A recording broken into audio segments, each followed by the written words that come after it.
今日要同大家分享嘅呢，就係近期大熱嘅紅豆菠蘿包吐司啦。咁佢個做法呢，同菠蘿包差唔多嘅啫。咁我哋而家一齊睇下點樣做啦。咁我哋而家做咗個菠蘿皮先。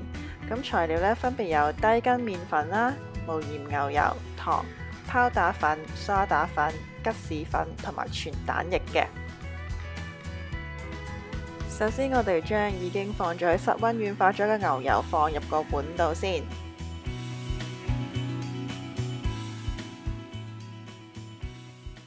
跟住呢，就可以用個電動攪拌器將啲牛油輕輕咁樣打散佢，然後再加入埋砂糖，繼續打發啲牛油。咁我哋呢，要打到啲牛油呢變到淡黃色嘅。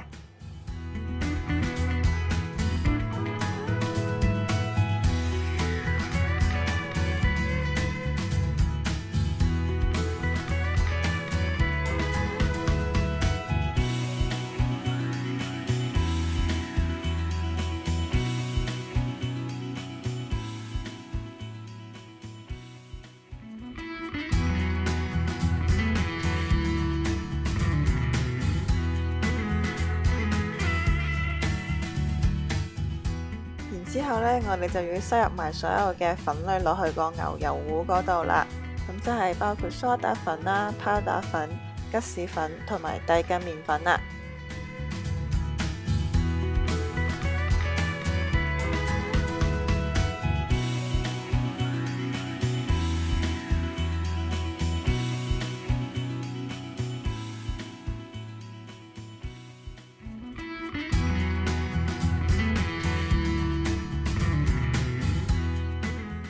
加入咗啲粉類之後呢，就可以輕手咁樣將佢攪勻佢啦。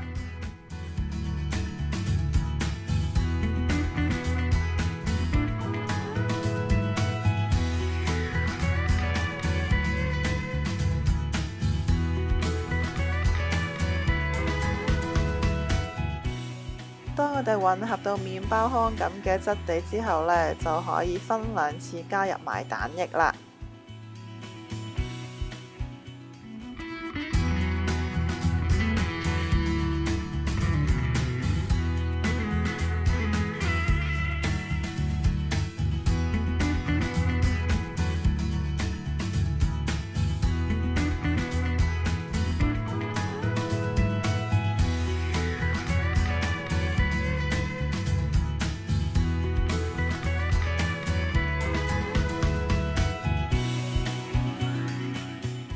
菠蘿皮成團之後呢，就可以用保鮮紙包起佢，然後放喺雪櫃入邊雪1個鐘，準備陣間用啦。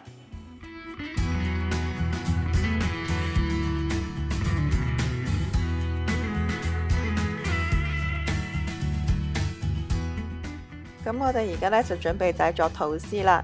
材料分別有高筋麵粉、酵母、糖、鹽、奶粉、煉奶、全蛋液、無鹽牛油同埋水嘅。咁個餡料入邊呢，今次我就用咗紅豆餡嘅。首先將酵母、糖、奶粉同埋鹽放晒入去高筋麵粉嗰度攪勻佢先。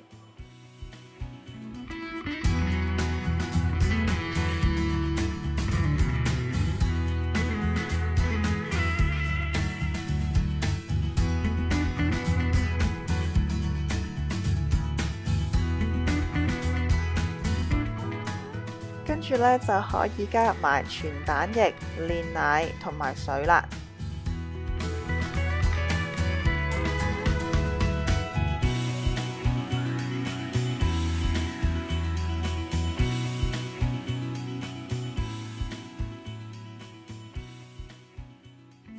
水分呢，建議逐少逐少咁樣加入去，冇一次過加晒。如果唔係呢，個麵團就好容易過濕噶啦。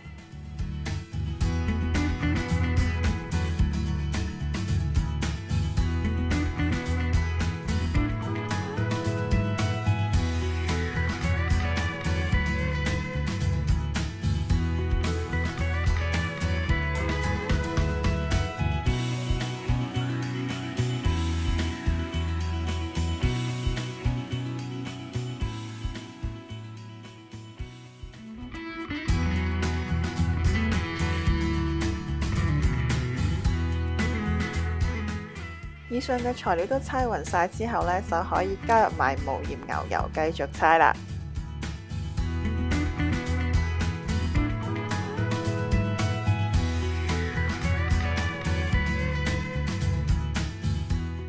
麵團猜到光滑起筋之後呢，就可以將佢滾完，然後準備第一次嘅發酵。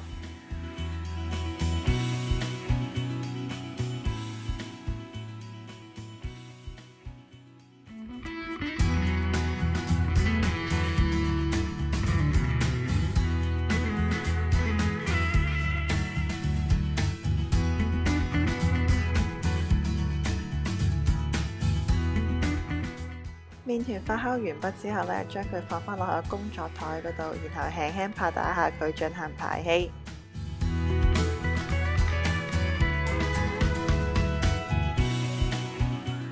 然後再一次將佢滾完，靜止15分鐘作為鬆弛。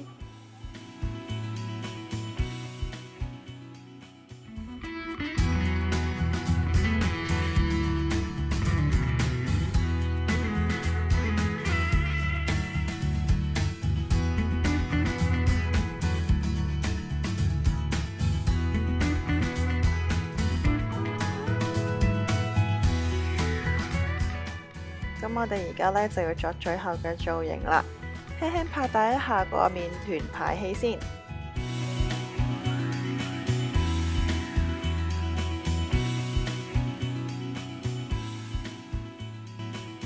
然後呢，就用支木棒幫手將個麵團壓成長方形。如果個麵團呢係會彈得好犀利嘅話呢，咁你可以再將佢靜止多5至10分鐘嘅。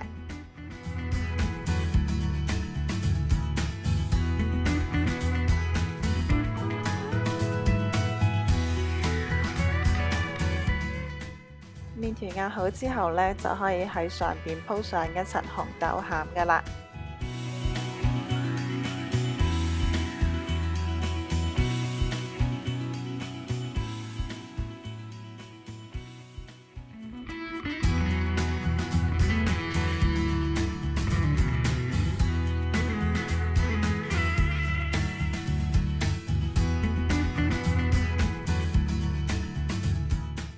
鋪好之後，再將個麵團捲起佢。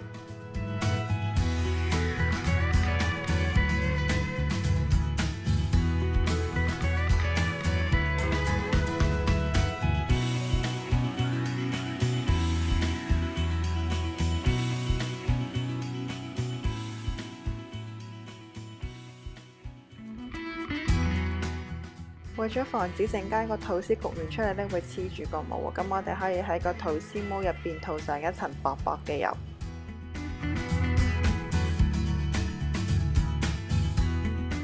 然後呢就可以將個麵團放入去個吐司模嗰度進行第2次嘅發酵啦。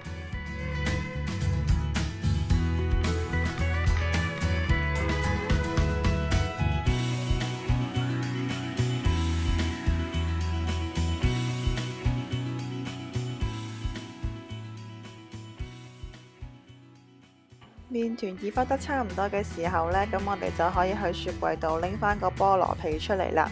喺上面放多一張保鮮紙，然後用木棒將佢壓成長方形。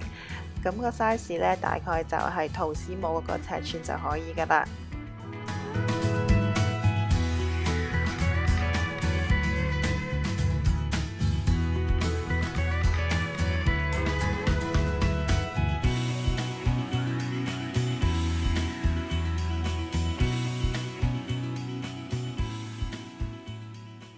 喺麵團上邊掃上一層薄薄嘅全蛋液，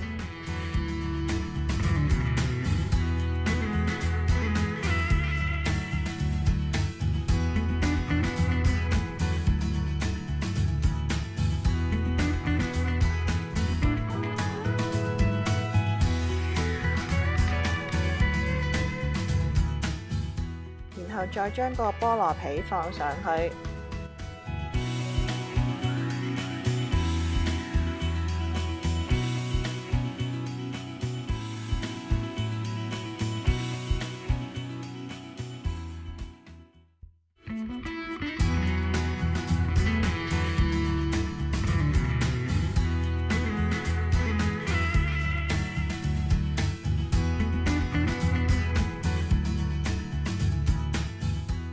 果你頭先碌嗰個菠蘿皮個尺寸呢係大咗嘅話呢，咁你可以而家解走啲多餘嘅菠蘿皮嘅。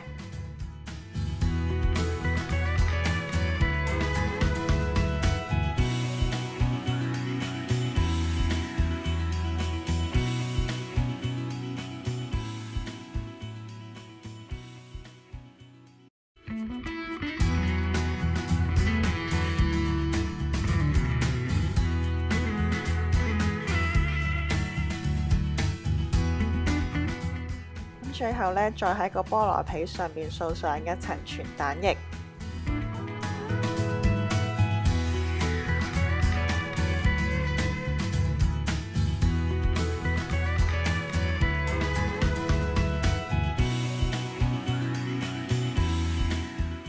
跟住呢，就可以放入已經預熱咗180度嘅焗爐焗25分鐘㗎喇。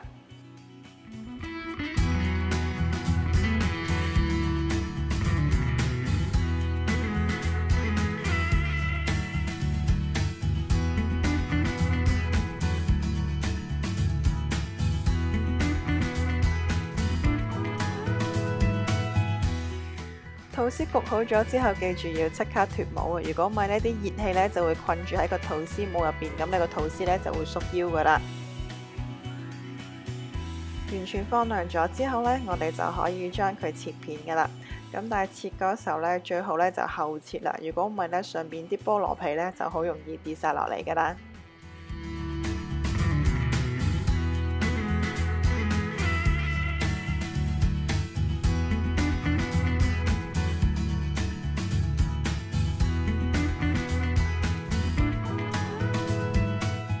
咁我今日嘅分享呢就差唔多啦，詳細食譜呢已經寫咗喺描述欄嗰度啦，希望大家鍾意我今次嘅分享啦，同埋記住要訂閱我嘅頻道啦，下次再見。